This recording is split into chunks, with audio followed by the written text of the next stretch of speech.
Hello and welcome back to the Warwick F1 show. We are back after a few weeks to look at both the French and the Hungarian Grand Prix this week. Two races that were very, very similar in nature. In France, obviously, we saw Charles Leclerc make his second big error of the season after his spin in Imola, spinning off into the barrier and costing the team a potential win. Max Verstappen going on to take what was a relatively easy victory. Lewis Hamilton taking his second place behind him, and George Russell jumping Sergio Perez for that third place position after the VAC.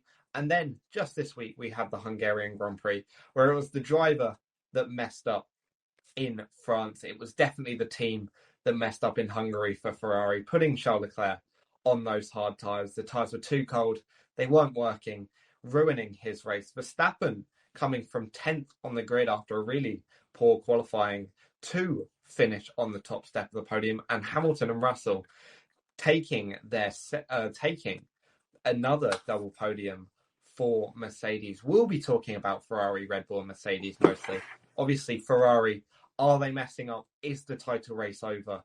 Red Bull seemingly always performing, seemingly putting in that championship winning team performance. And Mercedes, are they almost back? Can they almost start fighting for those wins? We'll also be talking about all the off-track drama that has happened over the last few days. Obviously, with Sebastian Vettel retiring from the sport, sparking a wave of driver transfers led by Fernando Alonso, making a very uncharacteristic move from Alpine to Aston Martin.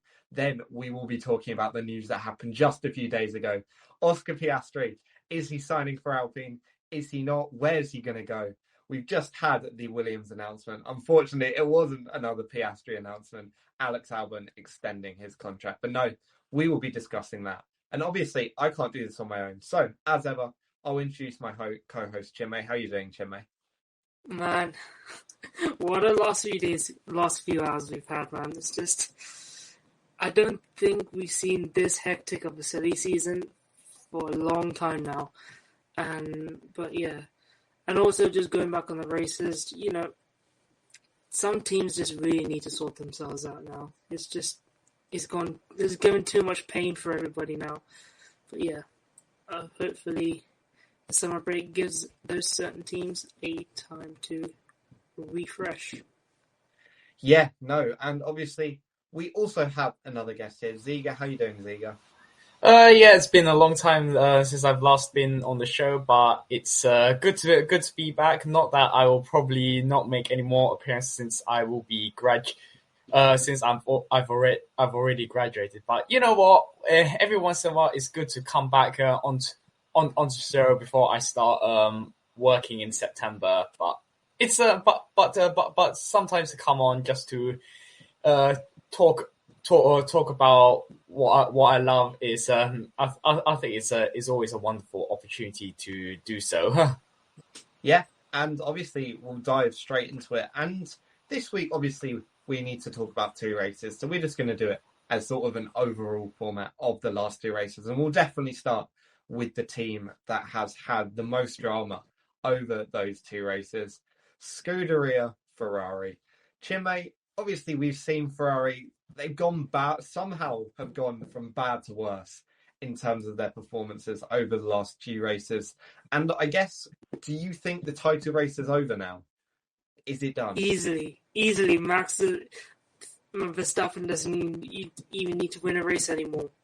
And he's, 80 points ahead now? And unless Red Bull somehow do the same stuff as Ferrari, which is much, much, much less likely, especially given the sort of strategy course they did in Hungary, the form that team is in, it's very unless something catastrophic happens. He's won the championship, and Red Bull's run away with the constructors.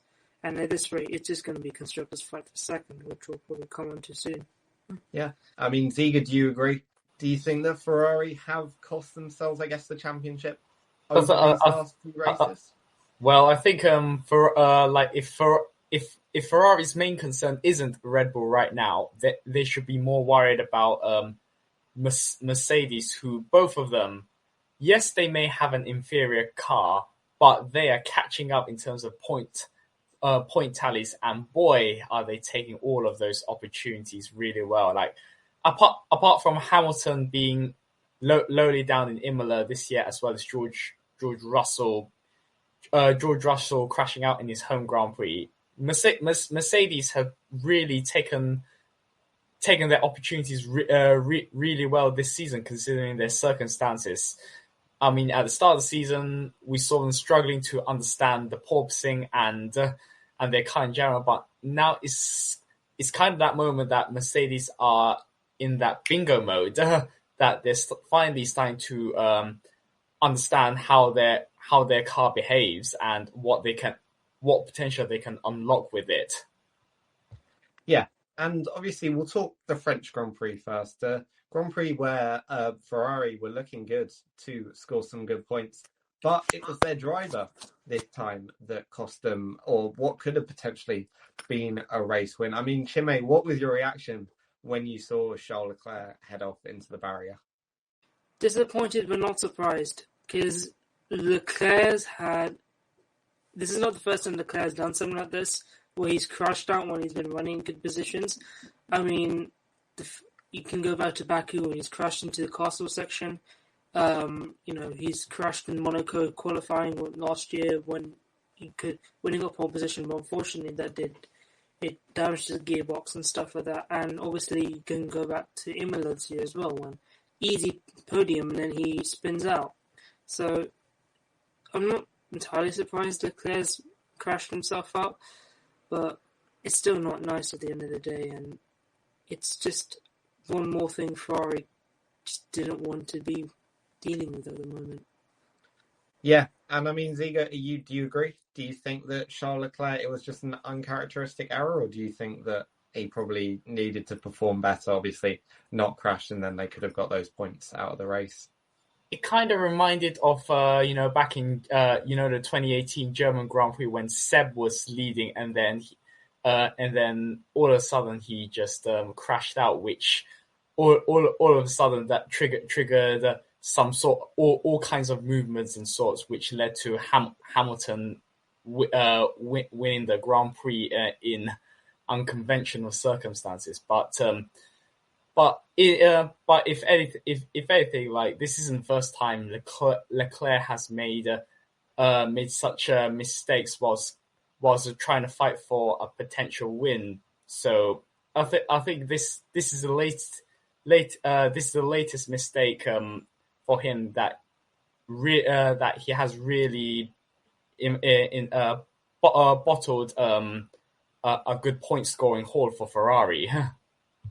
Yeah, and obviously it does seem like Leclerc has been making those mistakes. Obviously, we did see it in Imola.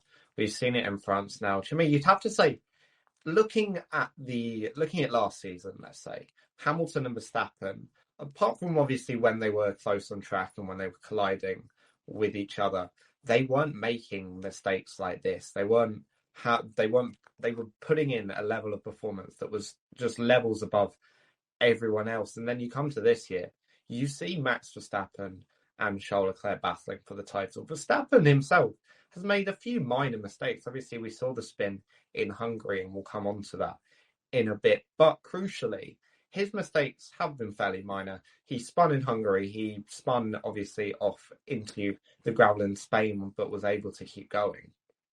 That is the difference, isn't it?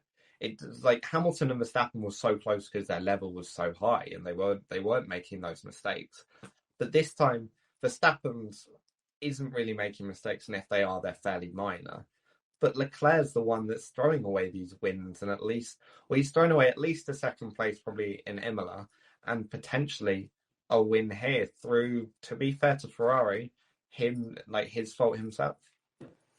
Yeah, but I think with Leclerc as well, there's that added pressure because his team isn't really supporting him the way Red Bull supporting Verstappen. I mean, you look at the amount of points Ferrari have thrown away because of strategy, because of reliability, because just what seems to be amateurish errors compared to the likes of Red Bull and even Mercedes. Because you look at Mercedes, their car is nowhere near the likes of the 75 or the RBE or the RB18, but there's a reason why Mercedes is only 30 points behind Ferrari in the constructors right now, is because Mercedes are very good at maximizing the package and making the most of what they've got, whereas Ferrari are just not doing that. And like I said, it just puts added pressure on Leclerc to really perform, and despite, unlike Verstappen, who has that team to support him, and it's not really ideal for Leclerc. Yeah, I mean, Zieger, do you agree with that? And it's not something that I personally have thought of, but do you think that the added pressure of Ferrari not performing as well as obviously they could have? We've seen Red Bull and Mercedes last season were on a very, very high level in terms of team performance as well as the performance of their two top drivers. Do you think that because Ferrari aren't performing as well, Leclerc does have that added pressure on him, and with that added pressure comes more mistakes? Although I have to stress out, Hamilton did last year make a mistake in Baku with that magic button. So, but otherwise, both of them, when they're on track, like competing with each other, they have both. They were both flaws. Although, even then, the minor mistakes really did cost Hamilton the championship, and I think that's what Hamilton ended up realizing come by the end of the season, where he had to fight his way through to try and win, to get himself back into the title fight. And about Leclerc, I feel like Ferrari haven't been in like such championship fighting position for some time, and maybe it's that lack of experience that's resulted in them making botched strategy calls and not fully not establishing their number one or number two driver like Red Bull have already, and Mercedes, they may be there's no clear number one and number two driver, but they're using their drivers well to maximize their points haulage for this season, whereas Ferrari seem to be a bit lost when it comes to who is number one and who is number two within the team, because I think what they're trying to do is trying to please both driver, which in a title fight is in my opinion it's fatal. Like it could cost the team a lot of points, and whoever is leading the standings a shot of the championship. Yeah, and now we'll move on to the second part of the Ferrari fiasco, and that is their strategy. And this was something that took place over both of the races. We'll start first off with the French Grand Prix, with the one that was perhaps a bit more understandable. Carlos Sainz, having got a 5-second penalty from an unsafe release, was coming back at George Russell and Sergio Perez, was able to get past Russell fairly easily and was overtaking Sergio Perez as Ferrari came on the radio and told him to box. He eventually did pit a few laps later and then came home to finish in 5th. I mean, Chinmay, do you think he should have pitted? Do you think that Ferrari did the right thing bringing him in, or was it a risk they probably could have taken? I mean, I understand why Ferrari did pit him, because obviously the deg was really high in France, and they were just looking at the tyre degradation and signs, and there might be some risk of him obviously suffering tyre issues, especially in the last couple of laps. And the tyres could be so worn out that he was just way too slow. He could be vulnerable to finish even lower, maybe even DNF. But I feel that they could have pitted him a couple of laps earlier, because at the end of the day, they only had 7 laps to go, and I feel the timing of the pit stop was probably the main issue here. That he was perhaps too late to really have a very effective pit stop and hopefully even challenge for the podium at that point. Yeah, I mean, Zieger, was that it? Or do you think that the pit stop was just at the wrong time? They were caught between whether they should bring him in, leave him out, and then chose the worst option of bringing him in, but with too few laps left to make an impact with those new tyres. If I was Ferrari, like a few laps early, I would have gone for the undercut so that I could jump Perez at the pit stop. For Ferrari, however, they let Carlos Sainz fight with Perez and then got him in, which was in my opinion a bit unnecessarily and definitely did cause a bit of tension. So but it was really nice to see Perez and Sainz fight scrap over a position which could be useful for the team. So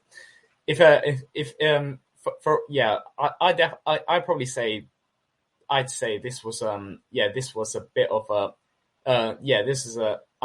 this I'll probably say is probably another Ferrari strategic error, especially with the tires. Had they caught it earlier, then Perez would have had to.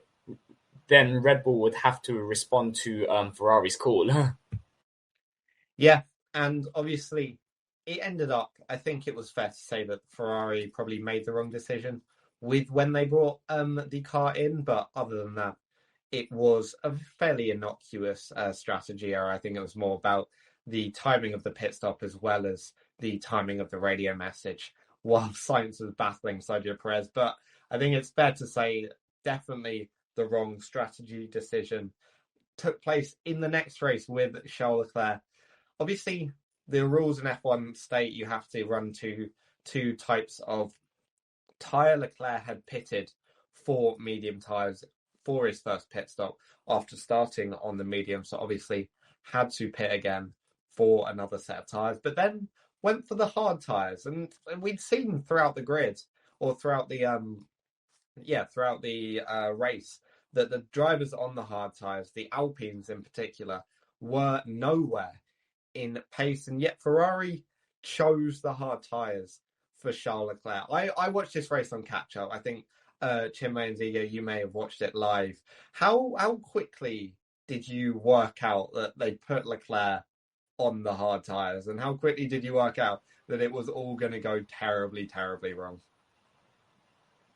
I think it was. I think if the, at the time the timing that they got Leclerc in, like he was only like not even 20 laps into the medium. That for me, I think I knew it was a mistake because I think if I was Ferrari, because Ferrari could have extended Leclerc's stint so that he could go onto the soft tires and try and attack Max towards the end of the race. But for some reason they decide to put pit him in early, which I thought that is very bizarre.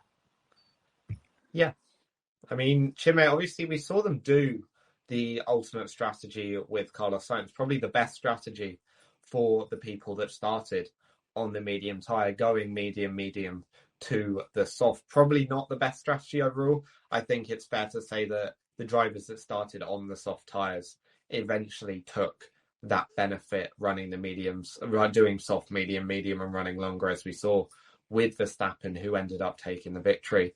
But the hard tyre, it was just an inexplicable strategy from Ferrari. Yeah. I mean, not just that. I mean, you look at the Formula 2 race in early in the day, and the conditions were more or less exactly the same. And the soft tyres completely annihilated the medium tyre runners in that race. So you look at that, and you look at all the Alpines and the Haas's struggling like anything with the hards. And then Ferrari playing hards after looking at all of that and all that data, and it's just like that's just the most Ferrari thing possible to do in this year. Yeah, and I guess it just shows that the team doesn't really have much idea on how to run a race at the moment. I think they've lost I think they've made mistakes in about 7, 8, 9 of the 13 races. And Charles Leclerc has finished on the podium of 1 of the last 8 races. You can't be doing that, especially if you want to be challenging for the title, can you? No, definitely not. It's like, and you just look, and then you look at the other side. You look at Mercedes. You look at Red Bull. You look at those two teams, and like, look how well they're performing. There's a reason why Red Bull's like almost 100 points ahead. You look at why Mercedes, despite having by far the third fastest car on the grid, they're within touching distance of Ferrari and constructors. It's not like Ferrari has got a bad driver pairing as well. You can argue that they're among the best as well, with Leclerc and Sainz. But it is just a sight to behold, just a showcase of how quickly Ferrari can throw away a championship. Yeah, and I mean, Zieger, I'm trying to think of the last, I think Miami was probably the last race where they didn't make a mistake. And even at that race, they were definitely slower than the Red Bull, obviously Verstappen taking the victory there. Charles Leclerc now has less podiums than Lewis Hamilton, which, and when I saw that stat, I was shocked. It has just been a tale of like woe, and like they haven't been able to make any of the correct decisions at Ferrari. And when they do make the correct decisions, like in Austria, the car just doesn't cooperate either, or the driver just doesn't cooperate. I mean, do you see any resurgence in form in the future for Ferrari, or do you think they're just going to keep making mistakes? I think with Mercedes resurgence, it's going to be very. I think now Ferrari are dealing with a two-front battle. One is to try and keep up with Red Bull, and another is to stop the Mercedes resurgence. And I think eventually they're going to be locked into a two-front battle. And as we know, that is never always a good combination when you have that. But for me, I definitely with the way Mercedes are going, I could see them I could see them coming back in 2023 and challenging Red Bull for supremacy. Maybe we could see Max versus Lewis Part 2, and who knows? Lewis could get his eighth World Championship title that he so dearly needs to cement his legacy in 2023. But yeah, Ferrari have had a history of making a lot of strategy errors, and they've definitely not learned. Definitely not learned their lessons from that. It's always as there's an old saying, it's like you can take someone out of Ferrari, but you can't take Ferrari out of them. Yeah, and we will move on to Mercedes quickly. Obviously, it's been a real resurgence in form for them. Lewis Hamilton taking his 5th consecutive podium finish. I think only Max Verstappen has a longer streak this season. Their 2nd consecutive 2-3 in Hungary, obviously, after their 2nd and 3rd place finish in France. I mean, Chinmay, do you think it's only a matter of time before Mercedes return to the top step of the podium? At the rate they're going, yes, and I wouldn't be surprised if they do, because you just look at the way the Mercedes have historically been able to develop their car throughout the season. I mean, that was one of the defining moments when they were fighting Ferrari in 2018 as well. And yeah, it's going to be really, really interesting to see how they come out after the summer break, because to be honest, it could even be after the summer break where Mercedes could actually be fighting at the front for the wins and stuff like that. Maybe not the constructors, but definitely probably for next year we could see Red Bull versus Ferrari versus Mercedes, hopefully. Yeah, and Zieger, we saw a Mercedes finally come out on top at some point at the Hungarian Grand Prix. Obviously, with George Russell's pole position, it was looking good for Lewis Hamilton as well until a DRS issue put paid, obviously, to his finishing position. Mercedes, or put paid to his starting position. Sorry, Mercedes saying they could have potentially had a 1-2 at the Hungarian Grand Prix. Had Hamilton maybe qualified on the front row, do you think he could have won that race with the pace that he showed, I guess, throughout the weekend? I think on pure pace, no, but with the strategy that he had, then yes, because we know historically Hamilton has been good with tire management throughout his career, and definitely Mercedes were really happy. Would have been happy to let Lewis Hamilton extend his stint at the front, which would allow him to, if he was on the front row, just pump in fastest lap after fastest lap going towards the end of the Grand Prix. So I think Hamilton would have still had to challenge Verstappen, but like a 2019 repeat style kind of finish where Hamilton would just chase Verstappen while he's on aging tires, and then just overtake him into the first corner while Verstappen struggles for grip.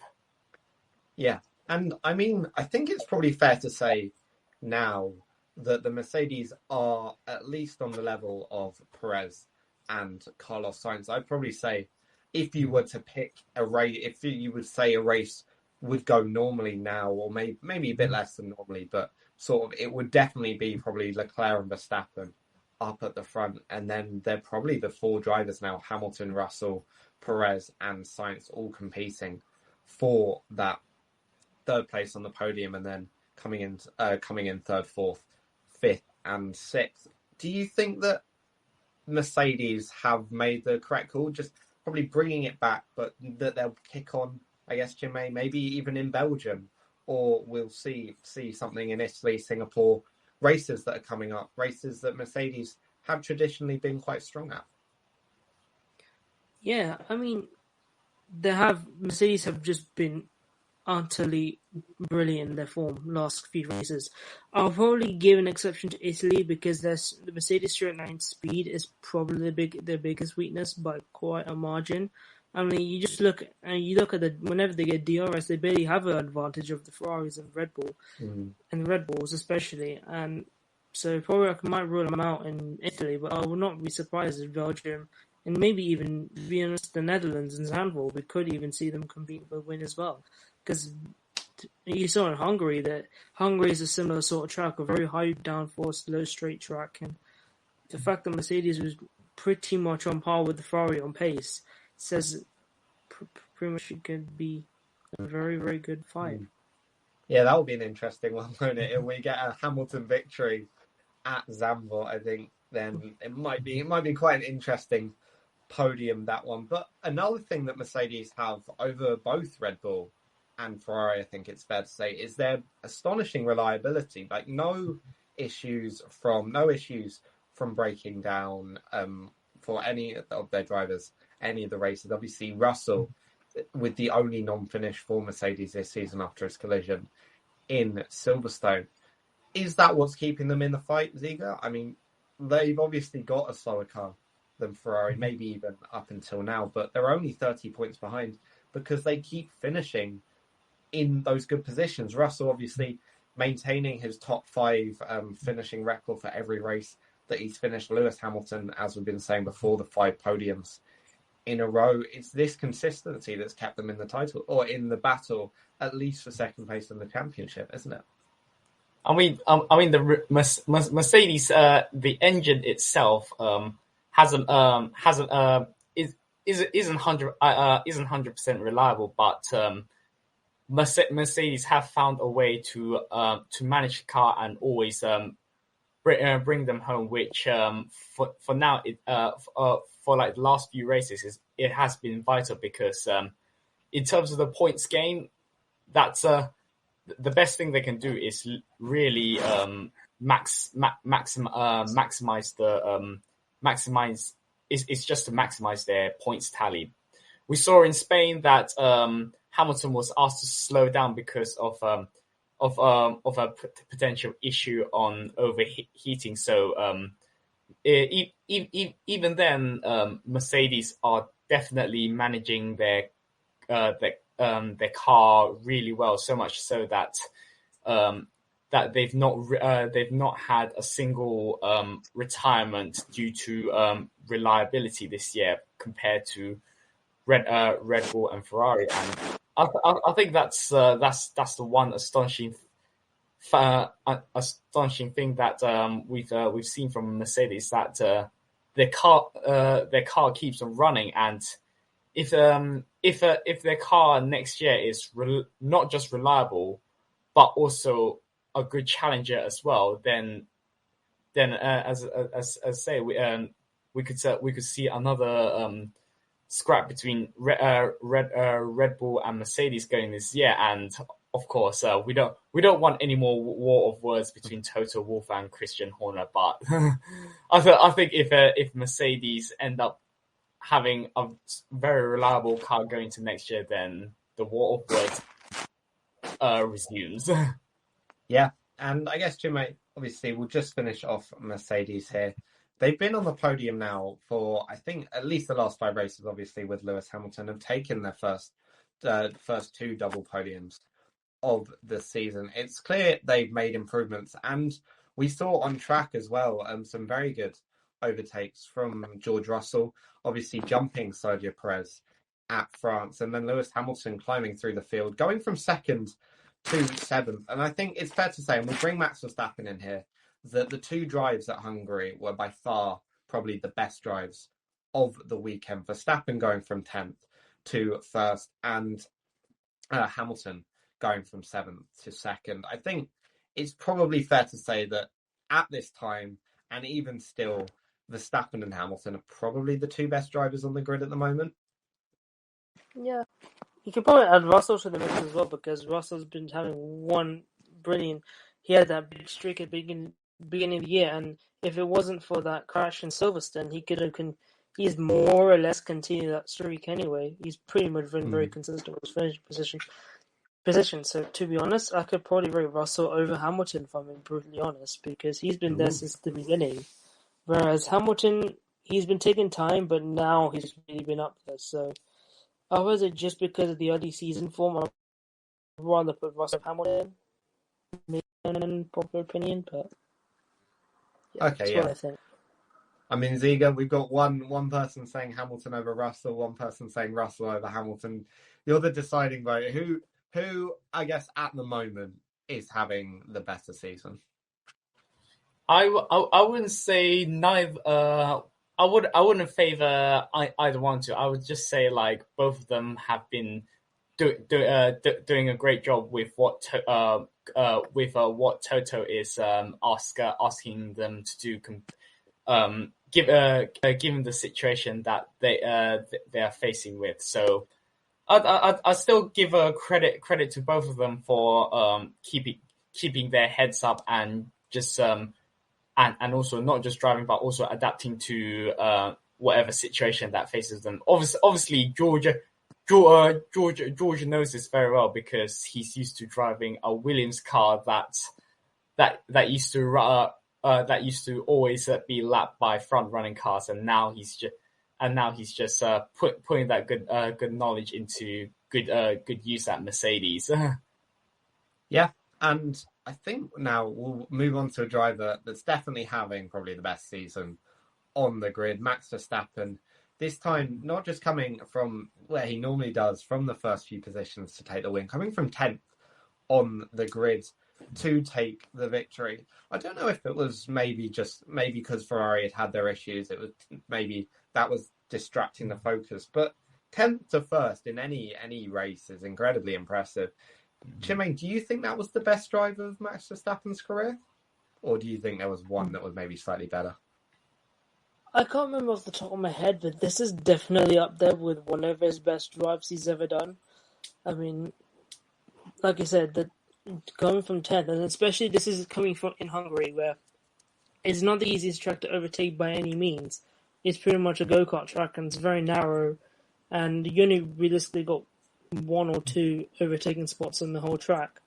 And to do it while making most out of all the strategic blunders and all the chaos happening up front with Ferrari in the hard tires and stuff like that, and just really not recover very well from that sprint he did after he first overtook Leclerc for the first time, and then to do it again very, very quickly. I mean, that was a lot to do with Leclerc's hard tyre issues, but still, it's just a very, very... It just shows the form he's been on, really, to be honest. Yeah, and Zieger, it almost felt casual. It was almost like, oh, we're just going to go from 10th to 1st. When obviously last season we did have a 10th to 1st in Brazil, where Lewis Hamilton, obviously after his penalty and after his climb in the sprint race, dropped back to 10th. Eventually finished 1st. Obviously, there was a lot of fanfare over that performance. It was obviously a very good performance. This one just felt a lot more casual. It just felt like, oh, he's gone from 10th to 1st. Obviously, it just felt fine. Like Ferrari obviously had their big issues. But do you expect it to be not easy, but do you expect it to be so casual in a way? I'd probably say the Lewis Hamilton one was a bit more casual because he took he basically on his way to the grid. He just took so long just to warm up his tire, which meant that he was able to get a mega launch, and by lap 5 or 6 he was behind Bottas, who obviously we know had to give way because of team orders. Whereas Max Verstappen had Perez behind him, so I think and because he's had Perez behind him, he had to sort of work his way through the field. Whereas Hamilton had Bottas in the front, which meant that Mercedes could implement team orders to allow Hamilton to charge. But even then, I still think his Russia drive was better because especially at the end, towards the end of the race when it started raining and Max Verstappen was one of the first few drivers to gamble on the wet tires where he really didn't have much to lose, and that turned out to be a damage limitation weekend for Max Verstappen in the end. Yeah. And obviously, he did all of that with a spin as well. It just seems like nothing. I think it's fair to say that Verstappen might have more than one hand on the world title, maybe one hand and I guess 3 or 4 fingers at the moment. To be honest, it's giving me really like 1994, 95 vibes. Like a title won in controversial circumstances, and then in 95 he just comes along and sort of breezes towards it. Chinmay, is it fair to say, I know we started with it, so we'll probably end with it. Is it fair to say that the title battle is over? Yes, I think it is over. It's just, I think Leclerc just lost so many points. It's pretty much gone to a fight for second place. In even the Drivers' Championship, you can almost say, because we know this is not the last Ferrari master plan, so let's see. Yeah, I'd like to add a point that even though I think Max is bound to win his second title by the end of the season, I don't think he's going to feel as comfortable as he is right now, because we could see a resurgence from one of the Mercedes, well, especially from Lewis Hamilton, and we all. And if either the Mercedes carry on that form towards the end of the season, then they definitely that definitely gives Max Verstappen something to think about going into next season. Yeah, and there's really not much else to talk about with Max Verstappen. He's performing exceptionally well. It's just a bit boring, really. He needs to be dropping back, giving us some fights. Well, Same thing with that was the same thing when Hamilton and Vettel dominated the sport. But to be fair, I can stand Hamilton's domination, but I will not tolerate domination from Vettel, or could not tolerate Vettel's domination, and I'll probably not be able to tolerate Verstappen's domination. Oh. Well, we'll have to wait and see whether it takes place. That'll probably conclude our discussion over the races. Just to finish off, obviously, what we normally do, we rate the races out of 10, and this time we'll rate them both out of 10. So, Chinmay, starting off with you, what would you give the French and the Hungarian Grand Prix races out of 10? Maybe a 6 and a 7, because France wasn't all. Other than the Leclerc crash, there not really much happened in France. It wasn't a stinker of a race, but just not much happened other than that Ferrari crash. So I'll give it a 6 out of 10.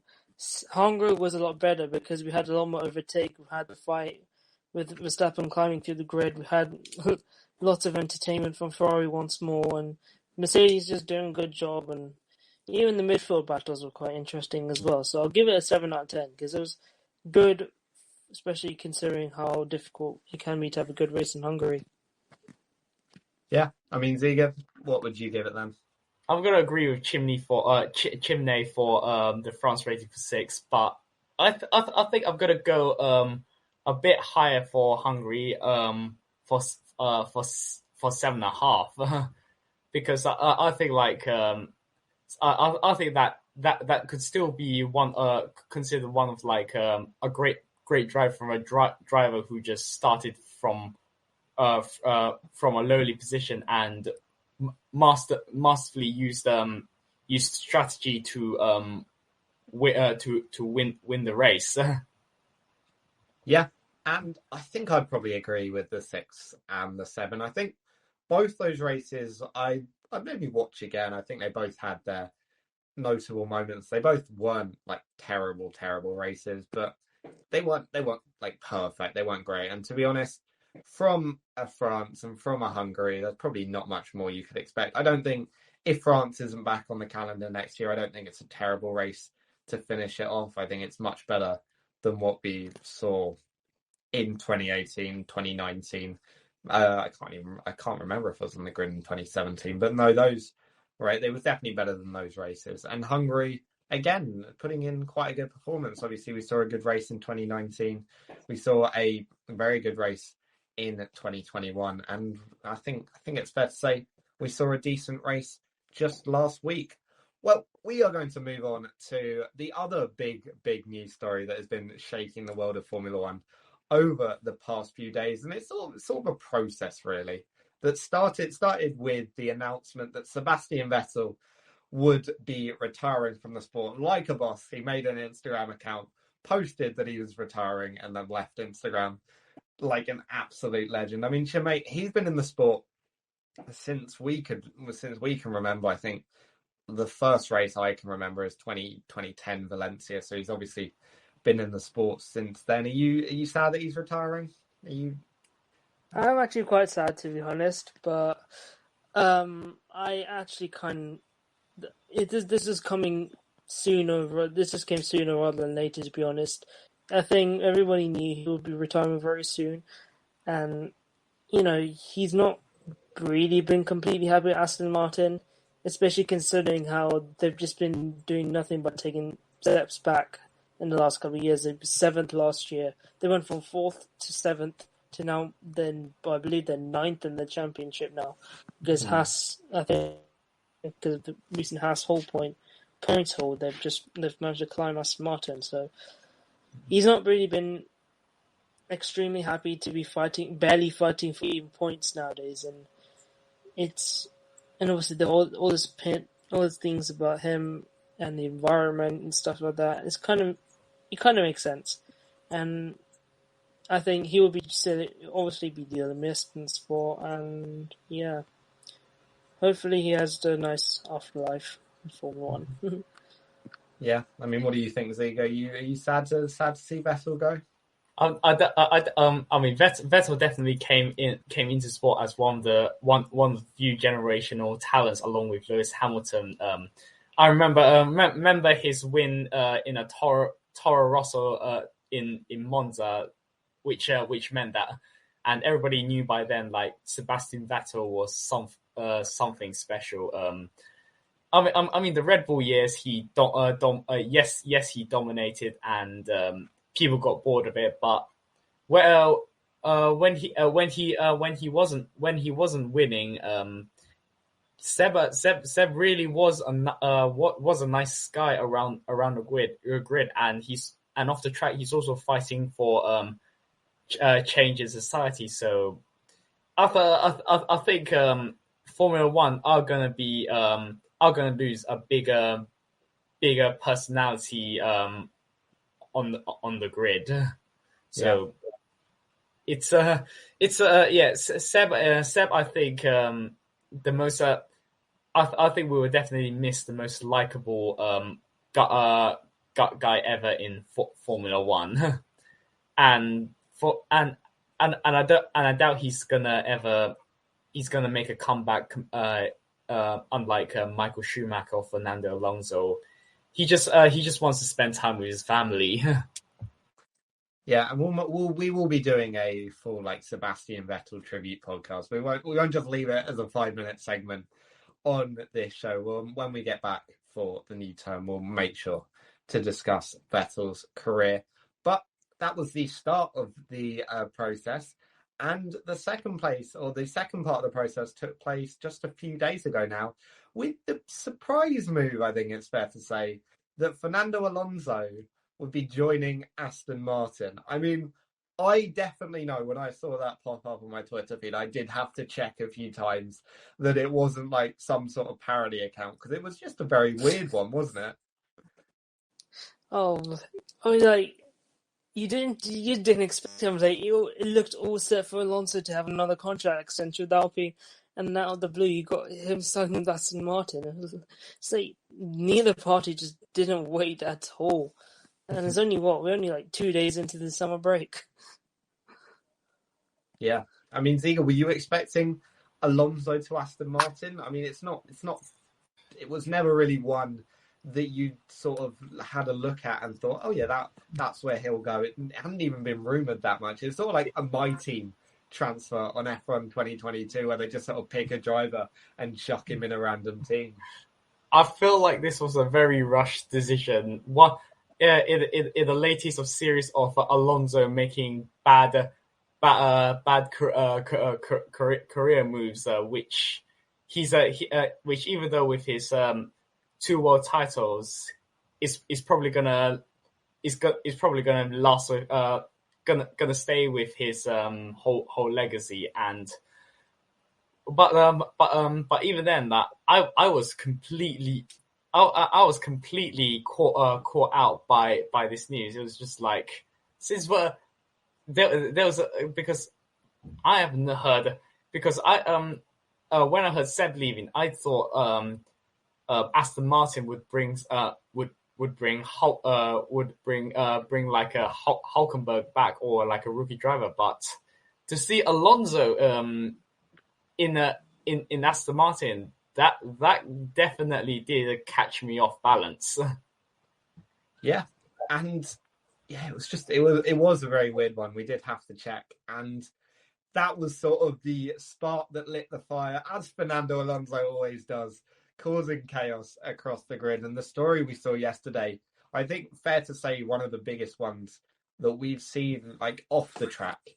Nothing to do with track related events in F1 for a long time, with Alpine announcing that Oscar Piastri would be driving for them. First off, seemed curious timing. Obviously, Australia was asleep. You'd assume they'd be wanting to market to the Australian market with the announcement. Obviously, Piastri, a former F2 winner, former Australian driver manager, is Mark Webber, obviously former Red Bull driver. So a bit of a weird one when they announced it, but then it all blew up when Oscar Piastri tweets out and puts out a post on Instagram saying that he's not signed anything with Alpine, and that not that he hasn't signed anything, that he won't be driving for Alpine next season. Chinmay, it's an exceptionally weird situation, isn't it? I think this is the bombshell where the last time he's like, I will not be driving for Alpine next year. I'm like, wow, this is. I'm like, this is just going to be really interesting to see how this plays out now, and this does nothing but make Alpine look seriously bad, because they've just announced it, and the fact that they've done it without Oscar's confirmation. And I mean, it looked very, very weird anyway, because you look at the F1 announcement, there's nothing about putting pen on paper, there's nothing about signing, and there's no reaction for Oscar Piastri's account as well. Social medias on nothing from his end as well, or Mark Webber, or anybody. So, and then you just see that a tweet from Oscar all of a sudden. I'm like, it's good. This is a nice big game now. We've got the IndyCar shenanigans have moved over here now. Yeah. Obviously, yeah, we did have the IndyCar shenanigans with Alex Palou. That's becoming a full-on court case. Zieger, do you think that this could become the same thing? Obviously, Alpine would announce that Piastri was driving for them with confidence that legally he is probably under some sort of contract. And obviously, all the rumours are swirling around about which sort of contract was he released, where he'll be driving next season. Do you think that we are going to see a battle between Alpine and the teams most likely to that have been said are Alpine, McLaren, and Williams at the moment? But even AlphaTauri and I think that maybe even AlphaTauri definitely have been slightly linked with Oscar Piastri. Do you think that this isn't a situation that goes away anytime soon, is it? I think it will end up becoming a scrappy battle between Alpine and McLaren because Mark Webber definitely knows Daniel Ricciardo.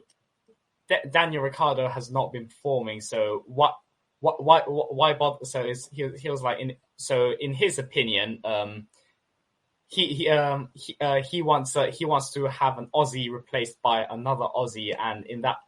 And Mark Webber knows Alpine needs an experienced driver just to aid Ocon's development because obviously we know Ocon's not hasn't convinced the Alpine hierarchy that he could lead the team. So ideally they'd like a bit of experience, but I think it's kind of it was kind of like one.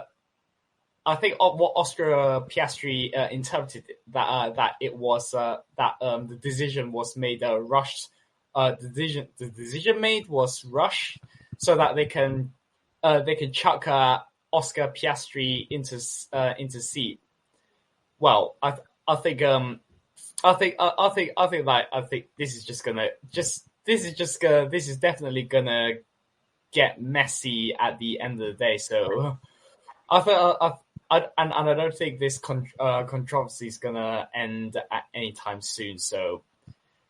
But I definitely don't think it will go to court because I think Mark Webber knows Daniel Ricciardo well, and I feel like Mark Webber's trying to pressure Ricciardo to get out of McLaren and go to Alpine instead.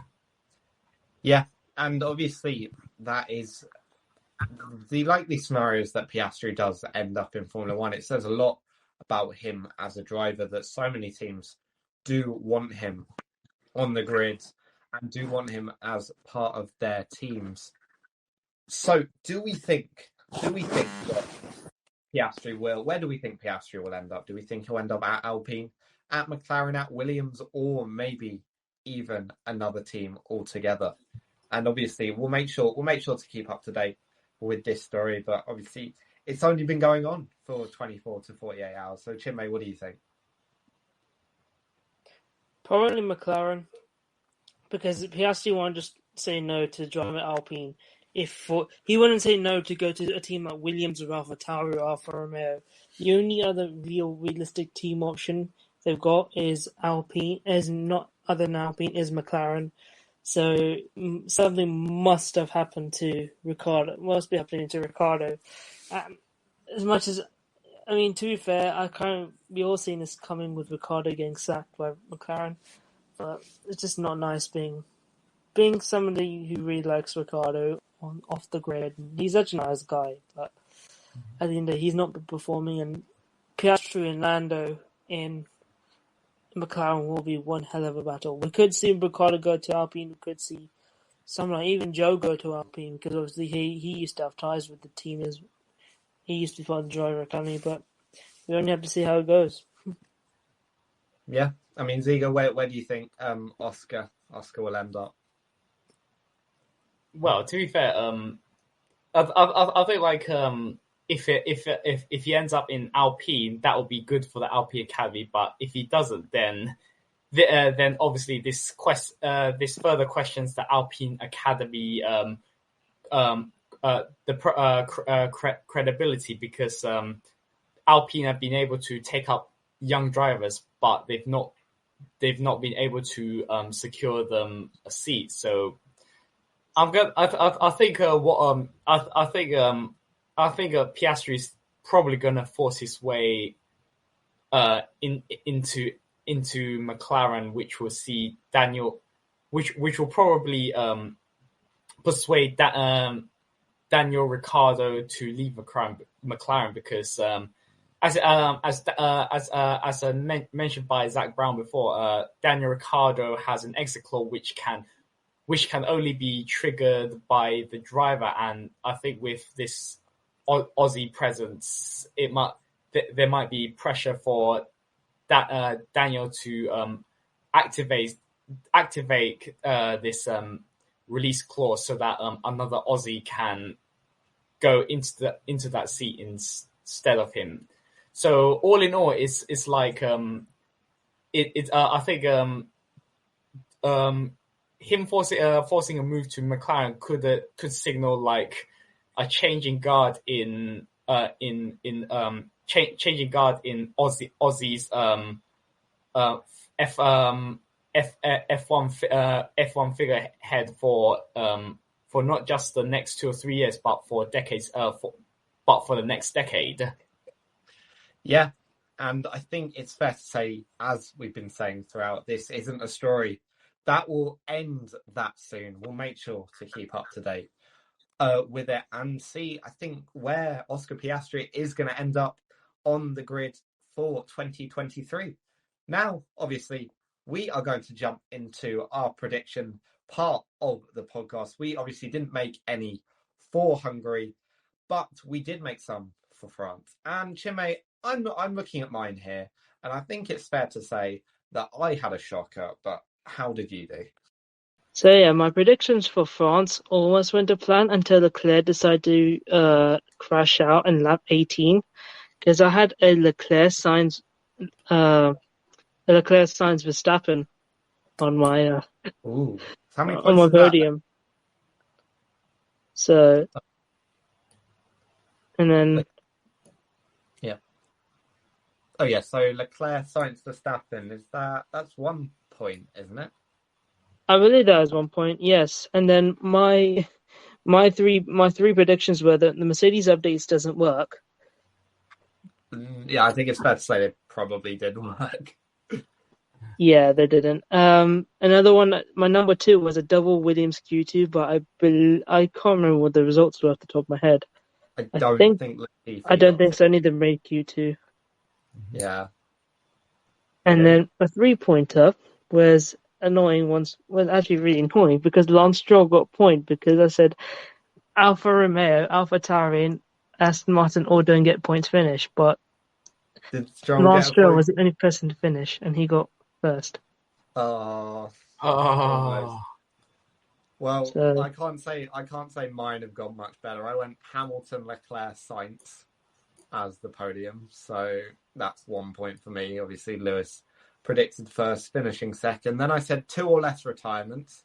Yep, that didn't happen. All the French drivers in the top 10. I don't think Gasly was in the top 10. And then I went for an inter-team collision. And as far as I'm aware, there were no inter-team collisions. No, there's nothing that bad anyway. Okay, so we really were bad this week. We were really, really terrible. Yeah.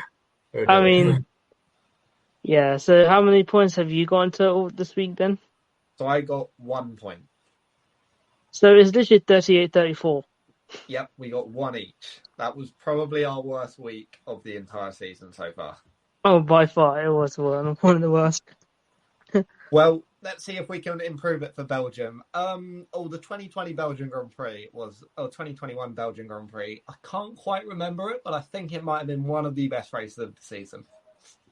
Oh, I think I remember that was a legendary race, but I believe that was all for the wrong reasons. Yep, it was the race that wasn't a race. Oh, Russell did get a podium. Yeah, Russell got a podium. Dedicated F1 fans sat watching rain for 4 hours, and they got nothing.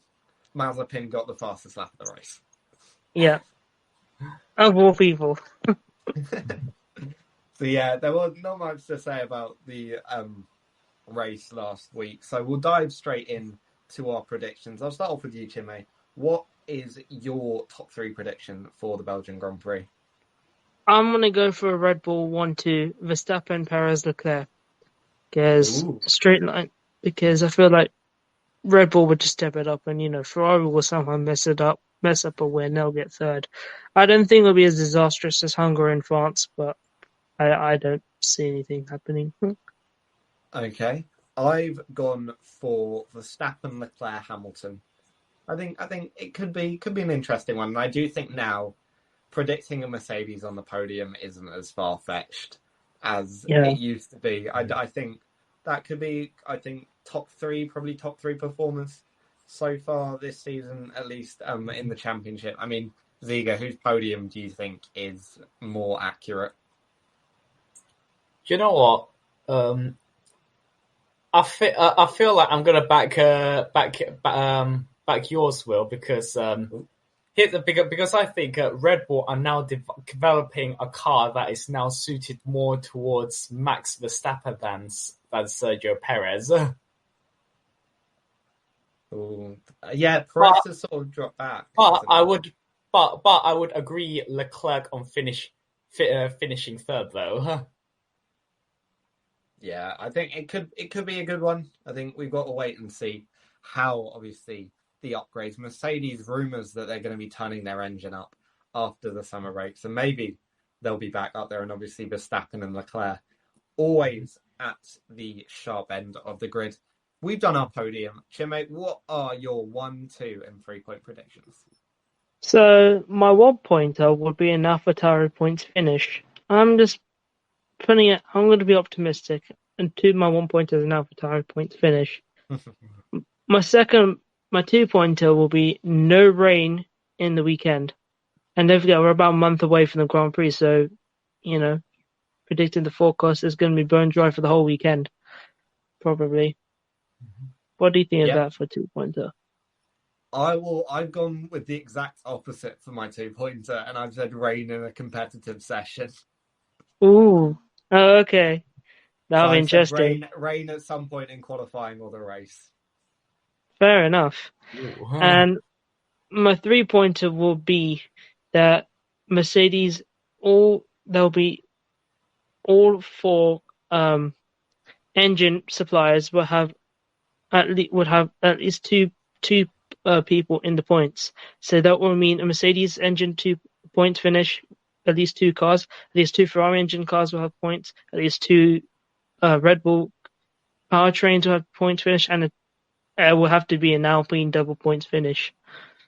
Okay, that's fairly creative, actually. No, that's quite a bold one. Obviously, I think the Alpine one is obviously probably the weak link in that chain. Obviously, with Renault being the only, or Alpine being the only Renault supply car. But no, I could see that happening. And I think that is a worthy 3 point prediction. I mean, Zieger, what do you think of those predictions? Any of them more likely to come true than any others?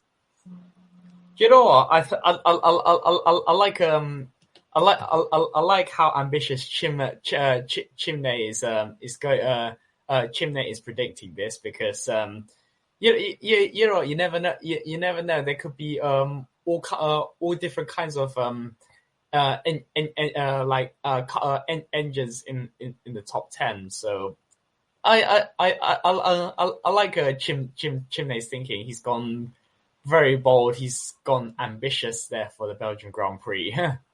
I mean, he's got close for the last few races with some points predictions. So I am predicting an Ocon 11th place finish at Belgium to ruin that prediction. But no, I've gone for my 1, 2, and 3 point prediction. I've gone for my 1 point. The Piastri drive will be decided. We'll know where Piastri is driving by the time of the Belgian Grand Prix. For my 2 point, as I said, rain in a competitive session. Spa rain with the very, very obvious exception of last year, is normally a very, very good moment, especially when it's just rolling in. It's like dry at the top of the Kemmel Straight, but pouring down with rain at the bus stop chicane. What do you do? We haven't had a race like that in a long time, and I'm really hoping we get one like that. And then for my 3-point prediction, I've gone for an Eau Rouge Radion overtake. I think someone's going to do one of them, and it will look spectacular. It'll be one of the best overtakes of the season, and then it will get beaten out by a random George Russell overtake. I'm still bitter about that 2020 voting. He was on fresh mediums against Bottas's old softs, and he beat out that overtake that Gasly did on Perez at Spa 2020. It was ridiculous. I'm still holding that grudge. It wasn't something that I was proud of seeing. But Zieger, what do you think of those predictions? I think like the 2.1. I feel like it's just gonna be you versus Chimney. What you've done there was just like, you know what, just decided. I'll slap my counter offer to Chimney. One of us has to. One of us will have to take the honors. Well, I think if it rains in practice, neither of us get the points, because I've said a competitive session. You've just said the weekend. So if it rains in practice, how legal are we going? Because the weekend could just be Saturday and Sunday. Yeah, or the weekend or the race weekend. I think we'll just keep it. I think the weekend. We'll keep it vague, will we? Yeah. We'll keep it vague, and then you can decide on the day. Yeah, I think. See how it actually goes. I'll probably say the weekend. By that is Saturday and the Sunday. Yeah, I agree. Let's go for that. Yeah, let's do that. So, yeah, we'll have to wait and see. What about the 1 and 3 point predictions, Zieger? What do you think? 3-point prediction. You're saying Ocon's going to finish 11th. No, that's my bonus. If I get it right, I look to have a prediction. My 3-pointer was an Eau Rouge Radion overtake in the race. Eau Rouge Radion. That's. Can we say other than that one? Other than that one. That one doesn't count. Okay. Then that definitely makes sense. Like I could, I could see both Will's and Chimney's 3-pointers working, but definitely is a good risk to take going into to Belgium Grand Prix. After all, it is a month. It is still 1 month away, so it's still going to be unpredictable. Yeah, I guarantee we somehow do very, very well or very badly in France when we were a week away from the race. But as soon as we get to Belgium, which is a month away, these predictions are all going to come true. And we're just going to look very clever. You go. I won't be surprised. That's what I was going to say. Yeah, it would be the Warwick F1 podcast way.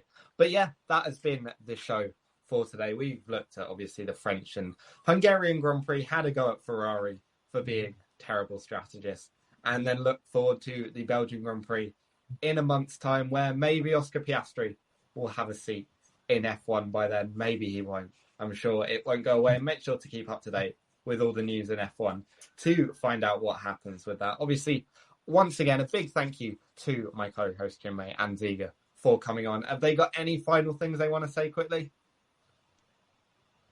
Very. Like I really hope just Ferrari sort themselves out. That's all. Well, they managed to win in Belgium in 2019, so maybe they'll be back here. Obviously, make sure to follow all our socials. Keep up to date with the podcast, and in just a month and a bit now, we'll be back in the studio. Make sure to come along and join us as we discuss the latter end of the season. Probably not going to be as dramatic as 2021, but I'm sure it will be some great racing, great shows as well. We'll make sure to bring back the off shows as well. I've had a great idea that I'm going to chat with Jimmy about once we're done here, but we will make sure to bring them back, obviously talking about the race as well. And we look forward to seeing you again soon. Thank you for listening. I've been Will Kingswood, your host. And yeah, thank you again for tuning in to the Warwick F1 podcast.